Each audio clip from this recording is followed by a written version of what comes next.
Hi guys, welcome back to my channel. ఈ వీడియోలో silk థ్రెడ్తో పట్టు శారీస్కి సింపుల్ అండ్ యూనిక్ లుక్ వచ్చేలాగా కుచ్చు డిజైన్స్ ఎలా వేసుకోవాలో చూసేద్దాం. సో ఈ వీడియోని అయితే ఫుల్గా చూడండి, మీకు ఫుల్ క్లారిటీ వస్తుంది.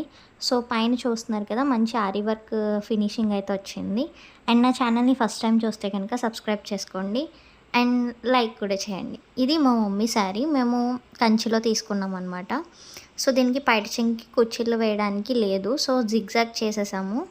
దానికి నేను ఇలాగ ఎల్లో కలర్ సిల్క్ థ్రెడ్ తీసుకొని కుర్చీలు అయితే వేద్దామని ఫిక్స్ అయ్యాను. సో ముందుగా ఒక 40 లైన్స్ ఆఫ్ సిల్క్ థ్రెడ్ తీసుకొని ఒక పెద్ద సూదిలోకి ఎక్కించుకోండి. సో సిల్క్ థ్రెడ్ని చూపిస్తున్న విధంగా క్లాత్కి అయితే అటాచ్ చేసుకోవాలన్నమాట. తర్వాత ఆ దారాన్ని కట్ చేసేసుకోండి. నేను వేసేది లాస్ట్ది కదా, సో అందుకే థ్రెడ్ తక్కువ ఉంది. సో ఇప్పుడు ఒక జరీ థ్రెడ్ తీసుకొని ఆ కుచ్చుని ఫిక్స్ చేసుకోవాలన్నమాట. సో ఆ జరీ థ్రెడ్ 2 లైన్స్ తీసుకొని ఒక 4 to 5 టైమ్స్ బాగా చుట్టుకుంటే మనకి కుచ్చు అనేది రెడీ అవుతుంది. సో చూపిస్తున్న విధంగా ఒక 3 to 4 టైమ్స్ బాగా చుట్టుకొని లాస్ట్లో 2 ముళ్ళు వేసేసుకుంటే సెట్ అయిపోతుంది అనమాట. మనకి కుచ్చు అనేది రెడీ అయిపోతుంది.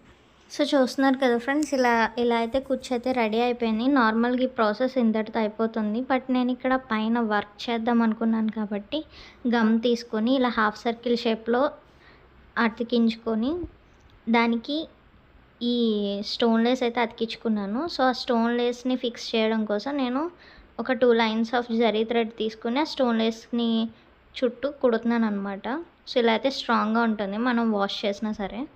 సో చూపిస్తున్న విధంగా కుట్టుకోండి. ఇప్పుడు స్టోన్ లేస్ పైన షుగర్ బీడ్స్ కూడా కుట్టాలన్నమాట. సో దానికోసం 2 లైన్స్ ఆఫ్ జరీ థ్రెడ్ తీసుకుని షుగర్ బీడ్స్ 3 ఎక్కించుకొని కిందకి దించేసుకోవాలి. అండ్ తర్వాత నెక్స్ట్ ఇంకో 3 ఎక్కించుకోవడం కోసం లాస్ట్ పూసలోంచి అలా సూది చూపిస్తున్న విధంగా తీసుకొని దాంట్లోకి మళ్ళీ 3 బీడ్స్ అయితే ఎక్కించుకోండి. సో ఈ రకంగా కుడితే మనకి ఇంటర్లాకింగ్ అయ్యి పూసలు అనేవి స్పీడ్గా ఊడిపోకుండా ఉంటాయి అన్నమాట. అండ్ నెక్స్ట్ మనకి ఈ zardozi kardana beads and Devdas chips ఇంకా పెద్ద కర్దానా బీడ్స్ అయితే కావాలి.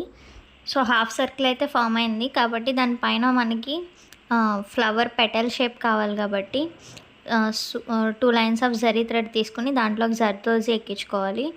అండ్ చూస్తున్నారు కదా, starting point ending point same ప్లేస్లో అనమాట.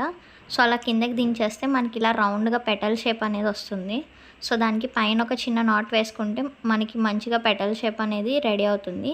దాని లోపల కర్దానా బీట్ వేసుకొని ఫిల్ చేసుకుంటే పెటల్ అయితే రెడీ అవుతుంది అనమాట.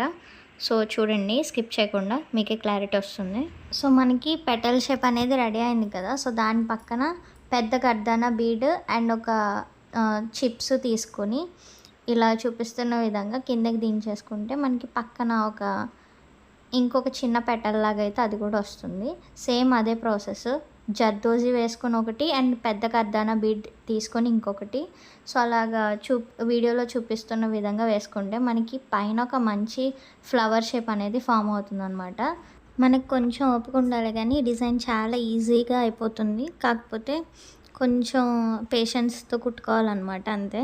కాకపోతే ఓవరాల్ లుక్ అయితే చాలా బాగుంది. సో నేనైతే ఇలాగ ఇటు సైడ్ అయితే అవగొట్టేసాను.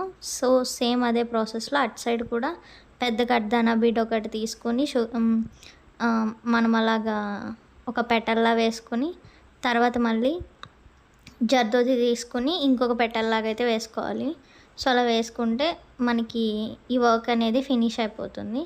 సో ఈ వర్క్ మీకు ఎలా అనిపించిందో కమెంట్ చేయండి. ఈజీగా ఉందో లేదో కూడా కమెంట్ చేయండి. సో మన ఛానల్ని ఎవరైనా ఫస్ట్ టైం చూస్తే కనుక ప్లీజ్ సబ్స్క్రైబ్ చేసుకోండి. ఇలాంటి మంచి మంచి వీడియోస్ ఇంకా వస్తూనే ఉంటాయి. నేనైతే మీకోసం మంచి కంటెంట్తో ముందుకు వస్తూనే ఉంటాను. అండ్ ఈ వర్క్ ఎలా అనిపించిందో కమెంట్ చేయండి. మీకు ఈ కుచ్చు డిజైన్ నచ్చితే కనుక నా ఛానల్ని సబ్స్క్రైబ్ చేసుకోండి. Thank you so much for watching and bye friends.